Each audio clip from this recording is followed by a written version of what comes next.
Hello, everyone. This week, our focus is on education and the arena that entails, including bureaucracies and systems. I also want to point out this week's video is that's added into your module is not a video. It's actually a podcast, a recording of a story about St. Louis and its school system. And so I'm trying to lighten that up a little this week. And also you have only one team presenting. So we only had one team set up, and I had a second Flipgrid set up in there, but I'm gonna go ahead and take that down so that we have a little rest week as we recover a little and then try to get back to the fact that there'll be two groups next week. So just a little bit about that. All right, let's get started. Education.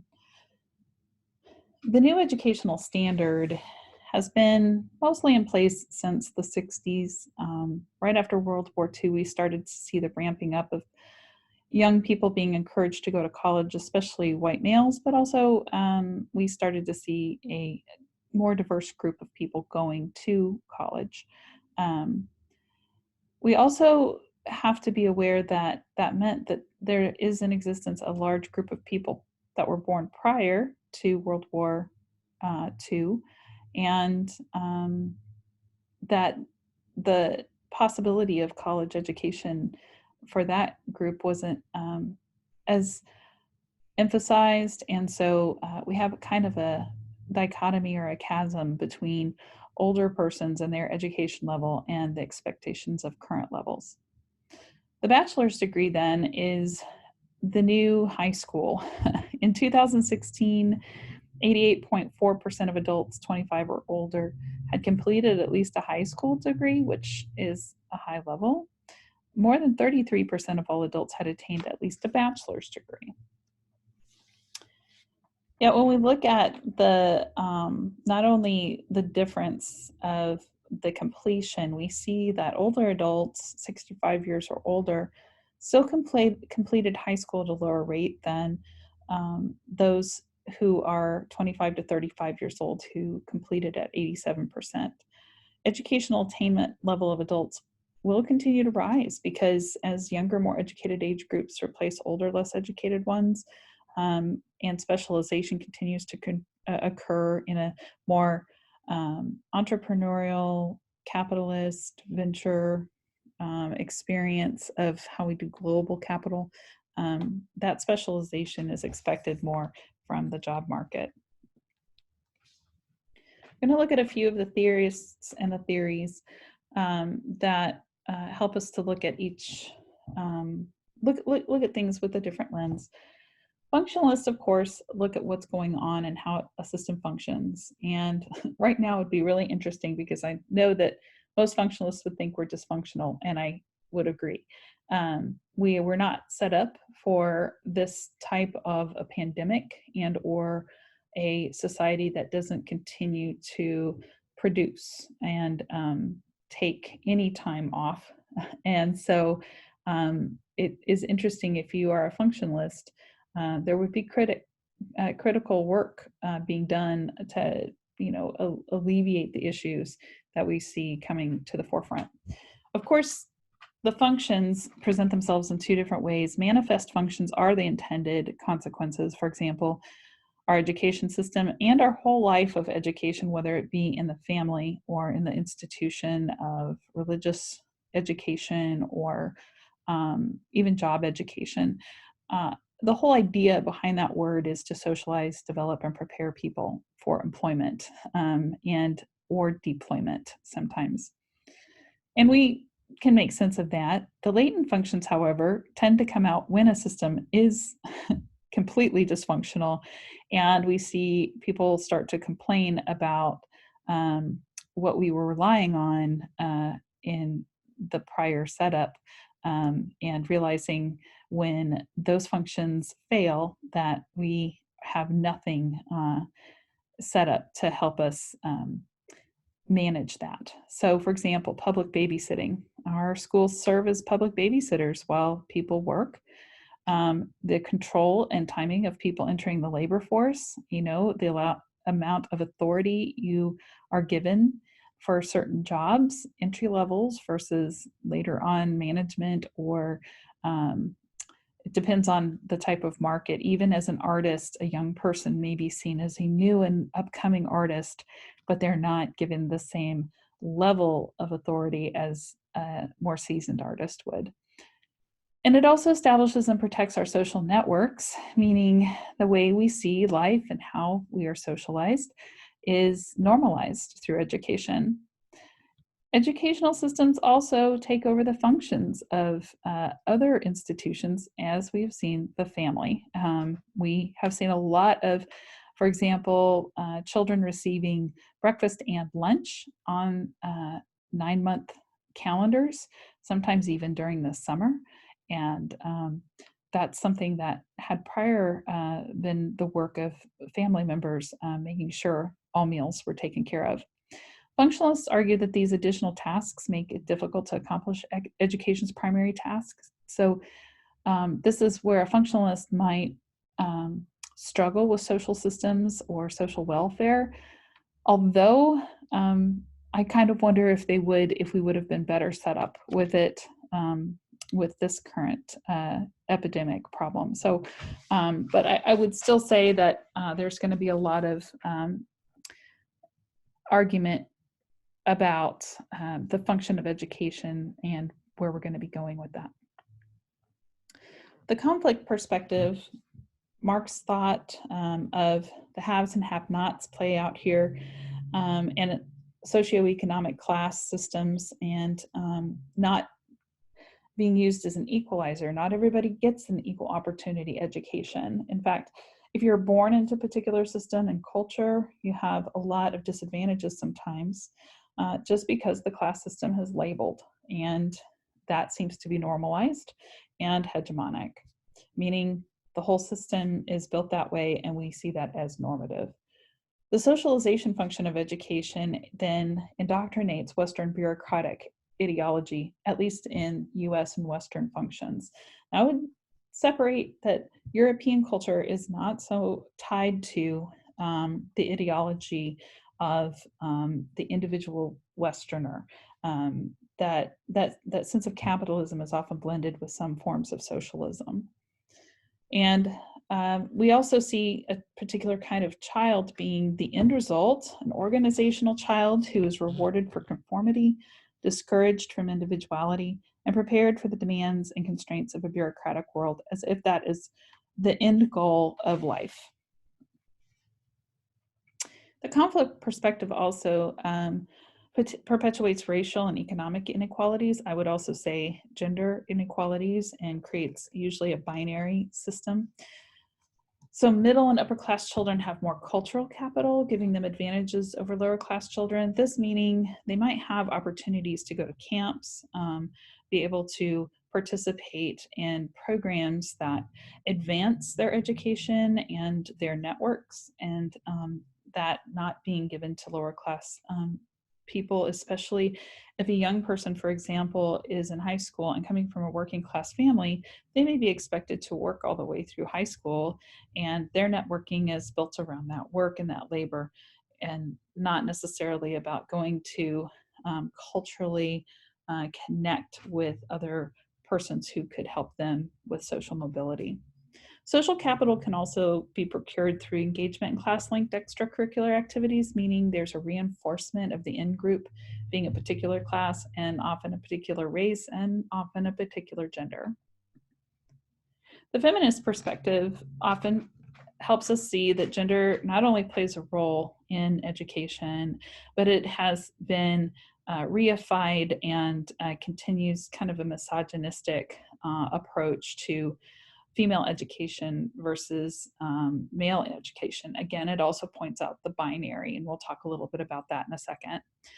But masculinity, or males, tend to be favored in status and interactions with teachers.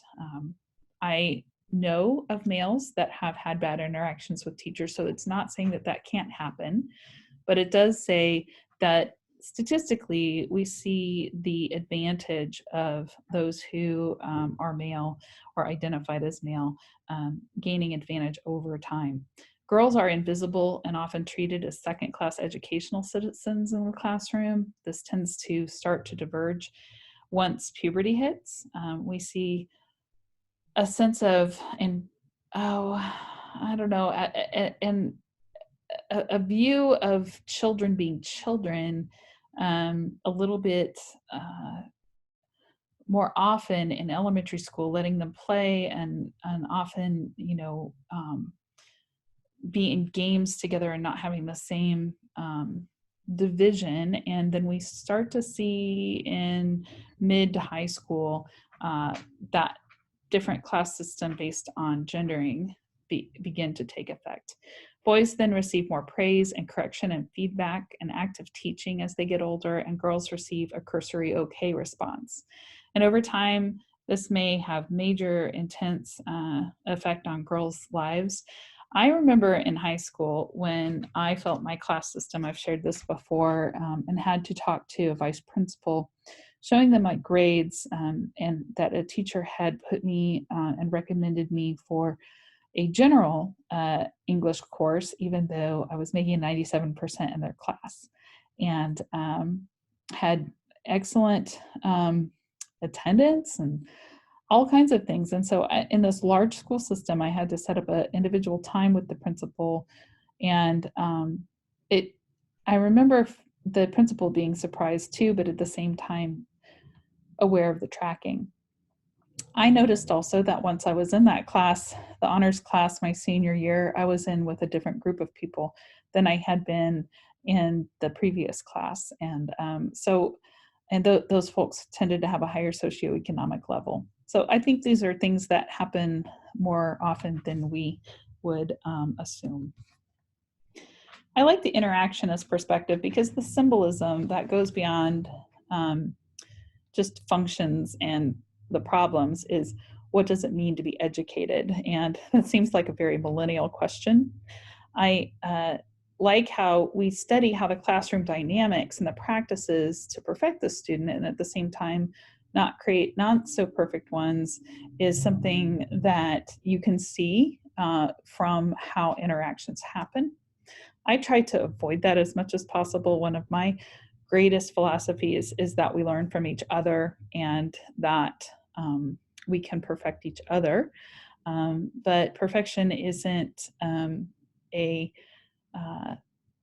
single goal. It's multifaceted. So I think it would be interesting to see how interactionists would look at how current teaching methods, sometimes in college, are doing some more of that work. The interaction between teacher and student is often reinforced with the structure of inequality. I've shared this sometimes in my intro to social courses, that me being up front and everyone sitting in their seat symbolically represents power, the ability to grade and also to pass someone or not pass them is part of that interaction that we see as normative. And tracking, separating and advanced and other learners and identifying college-bound versus work-bound is something that symbolic interactionists would say, the symbol of division is something that comes out as a definition of what it means to be educated at certain levels.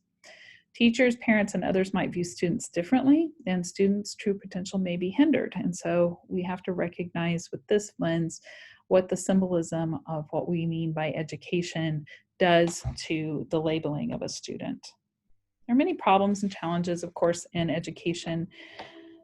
I remember growing up in a time where this study had come out in '83. I believe I was in like 7th or 8th grade.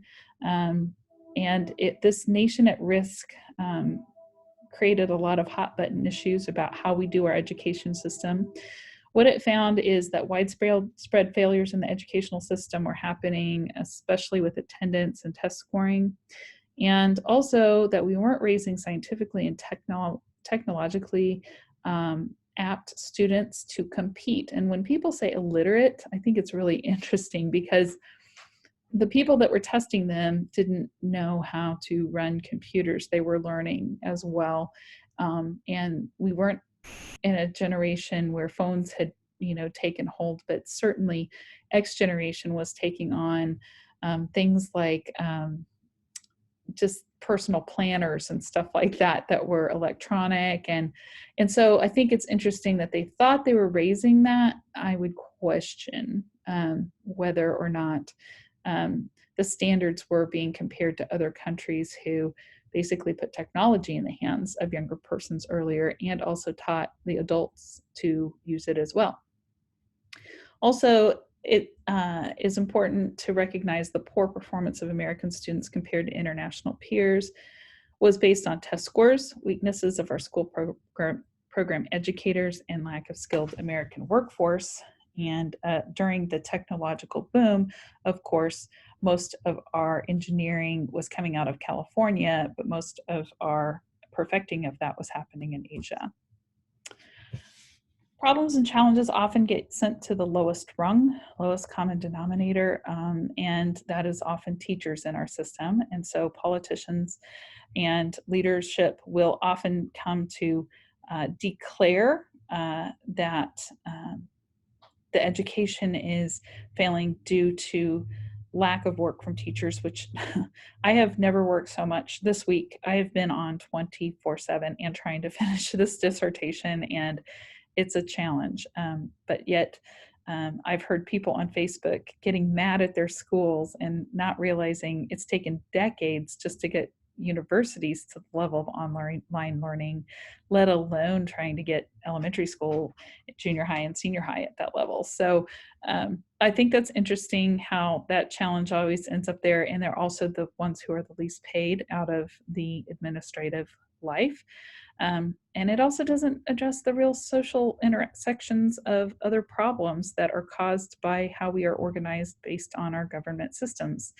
So we are dealing with if a student is homeless, or if they're being abused, or if they're dealing with gendering issues, or if they're raised by a single parent, and not necessarily, getting to take part in certain things. Lots of different issues come to the forefront and often get laid in the laps of educators. The problem of literacy is also something brought up a lot of the time. It's a new issue as well, as we started to create more systemic, stratified educational systems. The importance of learning from reading and comprehending became more important as we globalized. We also know that prior to the turn of the century, that literacy was a form of elite privilege, and being able to read or even have books, or if you want to really go back in time, papyri and clay tablets, or the access to the language of Latin, etc., or being able to write calligraphy, all of these things are something that have been fast forwarded as necessary, and I agree with that. I just think we have to take a moment of perspective.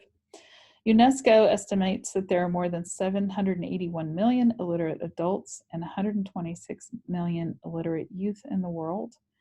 But when we consider 7.4 billion, that's a much higher rate than we were before, but still something of concern. What's also of great concern is misogyny against women and children that are female. 64% of adults worldwide are women who can't read, or 64 women account for 64% of adults worldwide who can't read. And this is a major concern because women are not given access to important education that helps their social mobility and their leadership in communities. In the US, 43% of all Americans demonstrate below or basic literacy skills. And I notice one reason I ask for papers and I ask for essay questions on tests is to challenge that, to continue to put together cognitive thoughts, and to be able to wrestle with what you're thinking and be able to put that onto paper. And also when you interpret that from other folks as you're reading lectures and things. US spends more on education than other high income countries, but our literacy scores are on average, basically, into the world in comparison. We are not at the top of the spectrum. Implications of low literacy skills means inability to find and retain jobs, support their children's education, meaning some people are not able to help with their children's education. Again, in this particular crisis, we're seeing a lot of people struggle with new math versus old math, and that's literacy. That's not something that it takes comprehension and reading the numbers. Sociologists read numbers and say, what does that mean? And so if a person isn't aware of that and is just seeing, basic tasks to get to a number without seeing, again, the function of that, then that can be a problem. Also, participation in communities. People often feel publicly shamed if they're not literate, and therefore they won't step up and help out, even though they're highly intelligent people with much to say and a good voice, and often have great ideas. And so we are aware that literacy gives us a sense of pride. Social class in education is an intersection that we know produces different opportunities based on class level. The likelihood of dropping out of high school is 5 times higher among students from lower income families than among the peers in higher income families. And poor children begin school less prepared and struggle to keep up with their classmates, mainly, as we'll talk about later, because of preschool programs that those with higher incomes tend to get head starts, literally, not just in quotes, for students. And those Head Start programs are essential for our communities in reaching those who are not able to afford a private institution for preschool. As mentioned earlier, gender is a educational, I would struggle to say if it's not latent. I think it's sometimes manifest, to be honest. And that binary expectation, how curriculum is devised still based on a binary system. And we're seeing more recognition of gender, but as a spectrum, but we don't necessarily have it enacted at this time. But in this case, women, if you're looking just at women that identify as women, they still represent the majority of undergrad students.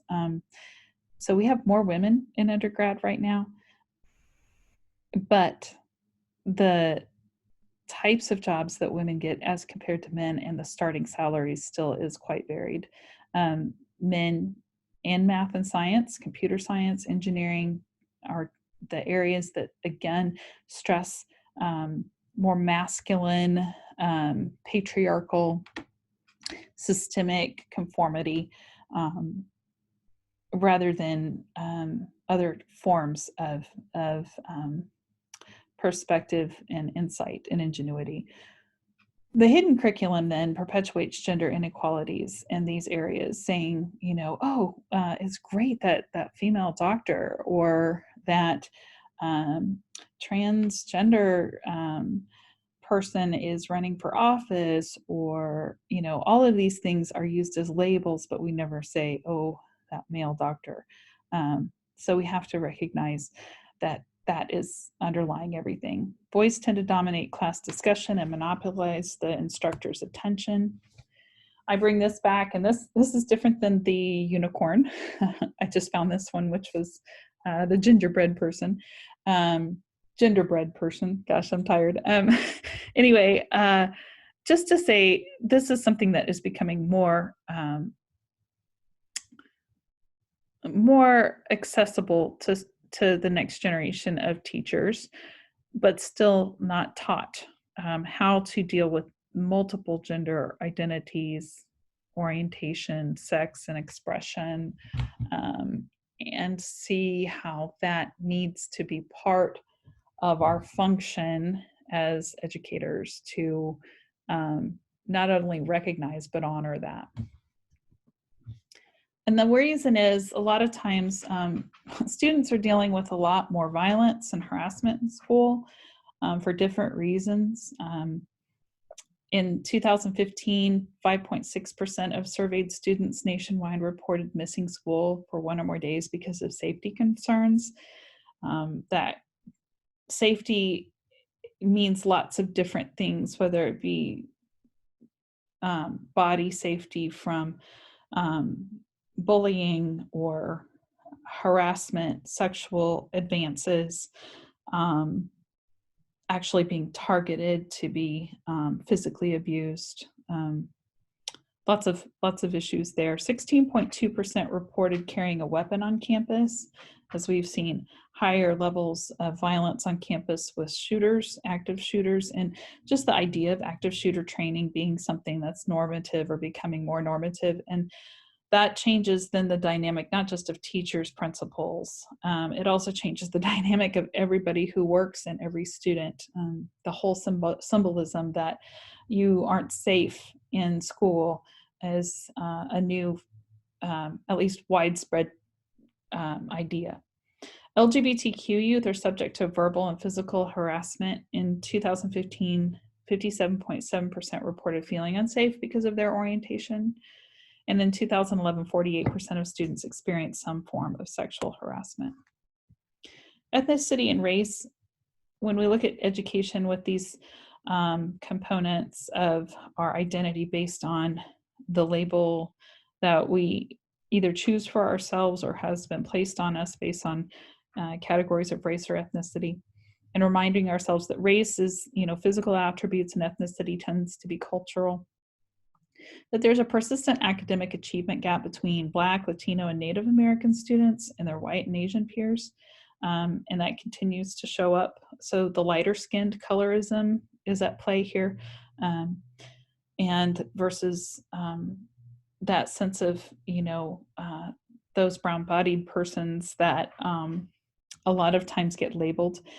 And the stereotype threat shows up here, which is the risk of confirming in oneself a characteristic that is part of a negative stereotype about one's group, meaning taking on the label, and we call this, secondary deviance, where the primary deviance, let's say you did something that gets attributed by stereotypes to particular racial and ethnic groups, then you take that on. This stereotype threat, though, can work the other way too. White students and Asian students often are not aware that the stereotypes are not just, we often throw this again on Black and brown bodies, taking on the negative stereotype. I've heard that before with this concept, and it's every negative stereotype, meaning Asian students being told that they're supposed to be at a certain A level of 100%, and that burden of carrying these different types of things is important for us to recognize. So race and ethnicity are at play. We're aware of it, and we're aware of that difference, and we're also aware of those who are often disadvantaged, not given as much opportunity. And that, creates a lot of need for reform. And we've had a lot of, again, this is from the power structures and those who have the ability to reform. And so there's maybe a lot that has improved, but there's still a lot that is in great need. Reformers argue that the school choice, standardized testing, and school vouchers are improving the educational system. I think that's pretty generalized. I think that if you got into individual social locations and perspectives, that wouldn't play out all the time. So we have to look at that in more detail, maybe not so macro, but more micro levels of research. Critics argue that this threatens the erosion of the already public system, especially as families of socioeconomic status exit the public system, and therefore resources being diverted to private systems. Even if there's a tax base that still maintains, there are some issues as far as actual attention to the students that are not their own. There's a deepening chasm between what the public seems important, like safety skills and discipline, and the goal of reform movement access, standardization, and multiculturalism. I remember when No Child Left Behind went into effect, and some people were very excited about it, and many teachers were very worried about it. Again, the lowest common denominator is often the one.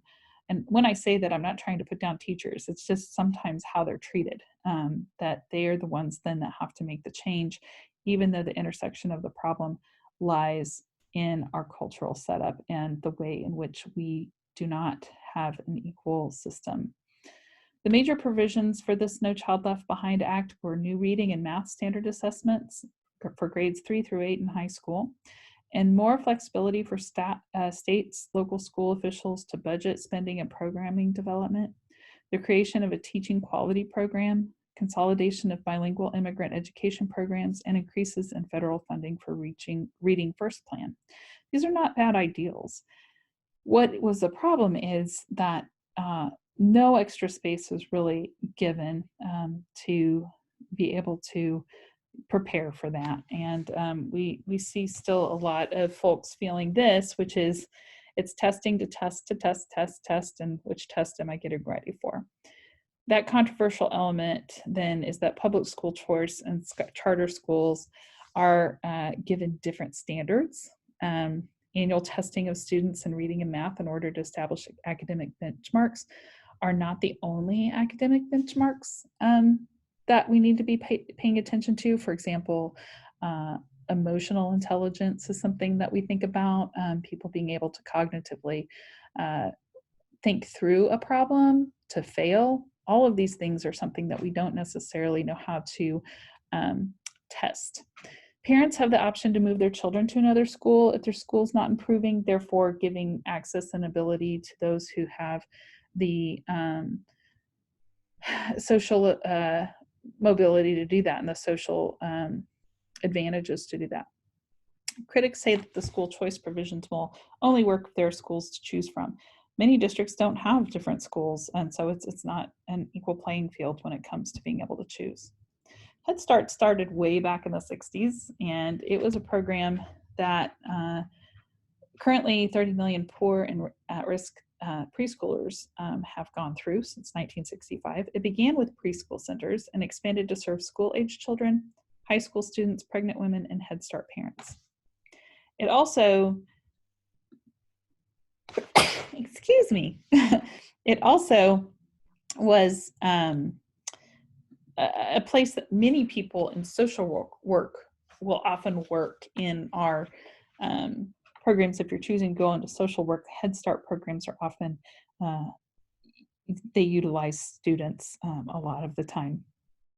The research indicates that there is a positive relationship between early childhood program enrollment, high school graduation, homeownership, school attendance motivation, that if you've been in the Head Start program, you have an actual Head Start. Head Start pre-kindergarten, as of 2013, there were 53 state-funded preschool programs, and so we know that's more now, but sorry, I had to take a little water break. In 40 states and in the districts of Columbia. Oh my goodness. Sorry. So we have seen a lot of high quality pre-K programming happen with Head Start, and the outcomes for the students tend to give them a little bit more of an equalized footing. And we know that there's a sense of those who are working this program where a great sense of pride is enacted in this actually being a very successful program. This isn't necessarily a new issue. People have been bullied forever. However, the level of intensity, especially since it has increased with social media, access to guns, the ability for people to enact force that can take lives, is something that has brought to light then these needed groups. And the RCCP, Resolving Conflict Creatively program, is a K through 12 program that is focused on helping us understand aggression and violent behavior is learned and reducing that through education. And also that students in RCCP tend to be more pro-social, perceiving their world as less hostile, taking the stance that violence is unacceptable, and choosing more nonviolent ways to resolve conflict and think through things. They also have some other manifest and latent functions, but manifest mostly of higher reading and math scores, meaning people who are able to think through these cognitive issues, these deep-seated issues, are enacting parts of their brain that help with other parts of our thinking process. So it's the end of the presentation, and the big question is, does having a choice improve education? I think this is an interesting question right now. Improve whose education? The access to different schools, not just in your K through 12, but also how much pressure is put on students for entering in the right college, the right program. And so, yeah, choice is good, I think, to a point, but who gets to have the choice and how many choices are given to each individual is definitely different based on what we've looked at in the presentation today. The research is mixed, and we know that poor families, less educated parents, shy away from participating in the system that seems to have constantly added more expectation of their level of education. And race, of course, is a persistent factor, as well as how we gender. So this week, if you need to get a hold of me, my email again, I think all of you know, it's jtodd@emporia.edu, and my cell phone. You can text or call. And I hope that you have a better week this week. I'm so proud of all the work you're doing. Keep going. Don't give up. Stay healthy.